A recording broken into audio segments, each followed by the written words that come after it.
Greetings, I'm Shad coming at you from Lake Atitlan, Guatemala, and today I'm going to show you around our off-the-grid, zero-waste, profitable permaculture farm.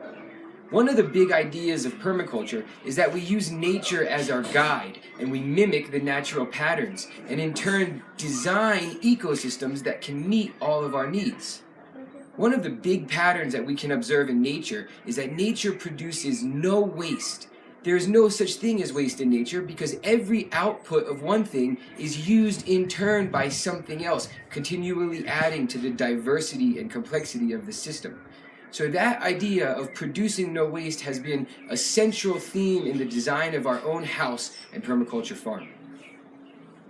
Since the beginning of the farm, we made the decision to be completely off the grid and aim to meet all of our energy needs as locally and sustainably as possible. For several years, we lived without electricity and thoroughly enjoyed it, but more recently we made the upgrade to a small solar system that consists of 3 90-watt panels and 2 batteries.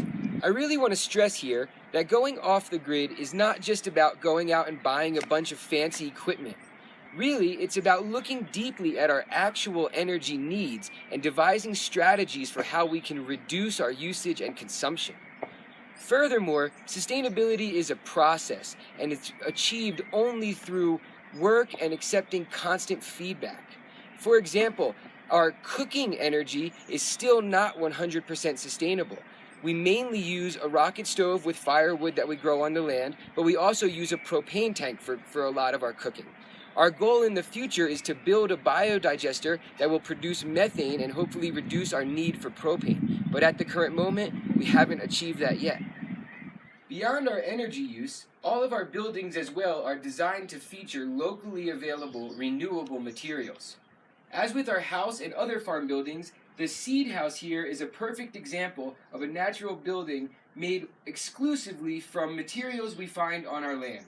From the stone to the bamboo and soil, all the way to the wood, these materials come from our land and are readily renewed. Water is probably the most important element on any farm or homestead. Without water, you can't really do much of anything at all. And that's why when we picked our site and location, we really prioritize access to clean, potable water. Because of its importance, we felt the need to develop 3 different resources at least that each provide us with clean drinking water. Right behind me is our spring, and this is our primary source of drinking water. Aside from the spring, we have a year-round river that provides all our irrigation needs and filtered drinking water in an emergency. Finally, we have rainwater systems that capture rainwater in a case one of the other elements does not work.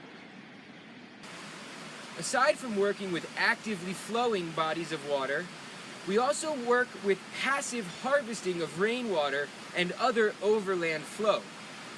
The goal here, as we see in nature, is to slow the water down, spread it out across our landscape, and sink it into the ground.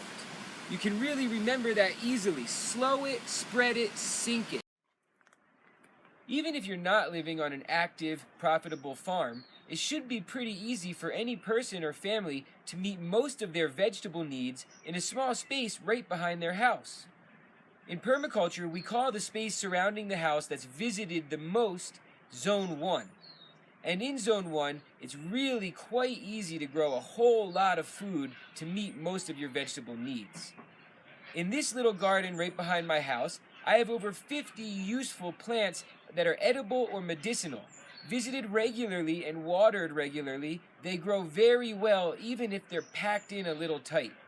By using companion planting and active care, we produce all of our family's vegetable needs in this 8-meter by 8-meter patch. A bit further away from the house, we cultivate our main calorie crop, or energy crop, which for us is taro root. The system in which we grow our taro root is in a forested system that mimics the naturally occurring architecture of woodlands and forests.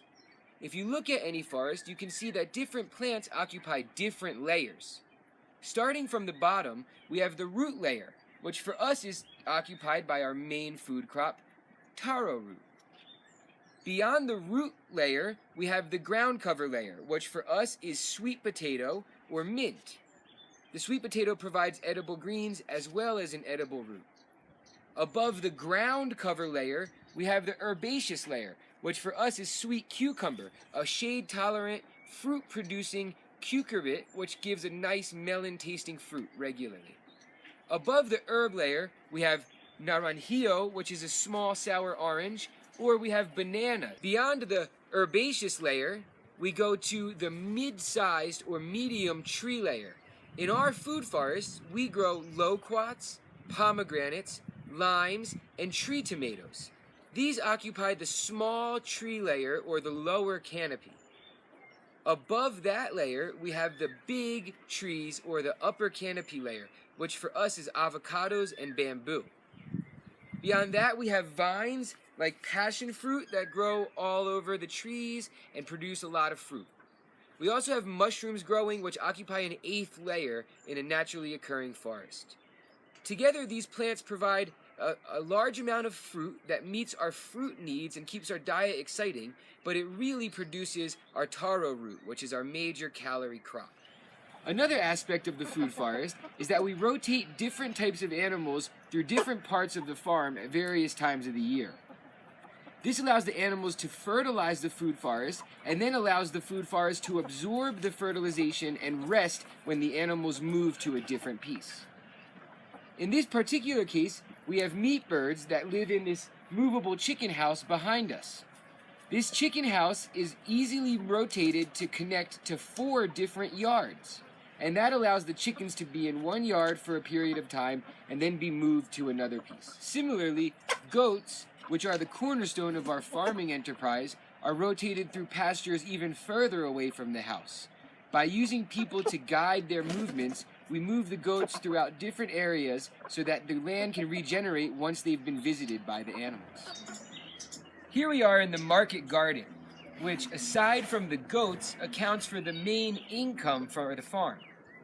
The market garden mainly grows greens, herbs, and a variety of vegetables that we sell locally within our town and community. The market garden is managed with animals and with rotation of different types of crops. We move chickens or pigs through here regularly to help us turn the soil and weed out the bugs. We also rotate the different types of plants and ensure a wide variety of companion planting to ensure diversity, pest resistance, and insect attractants. Unlike the food forest, which is relatively low labor, the market garden requires a lot of attention and care. All of our farm is 100% spray-free. We do not use any pesticides, not even organic ones. And so that increases a bit our labor that we need to spend to cultivate annual crops for our market garden. Here we are in our pig and chicken house, which is also our composting pile. It is the whole compost pile for the entire farm. Every amount of organic waste that we produce, whether it's from our kitchen, from our gardens, from the food forest, and even from the goat barn, all of that comes into this house. Below me is over 4 feet of actively composting deep bedding. If you dig down a little, you'll feel a lot of heat, and below that is readily finished compost that you can apply anywhere to help your plants grow. By adding greens every day to the pigs and the chickens, plus their main food and a lot of kitchen and restaurant scraps, we ensure that they have a high quality diet, lots of green material in their diet. They get airflow, sun, and lots of exercise. Most importantly is they get food and nutrition from the compost pile, and they're our primary turners. So they do all the work while producing eggs and compost. Well, maybe not all of our organic waste goes to the chicken house. Right here behind me is our composting toilet, which allows us to convert our human waste into a rich natural resource, which is fertilizer for our fruit trees. Since we began, we always had the idea that it's not really good for us to let our waste become someone else's problem. When you flush a toilet, your poop goes away from your land and becomes someone else's troubles.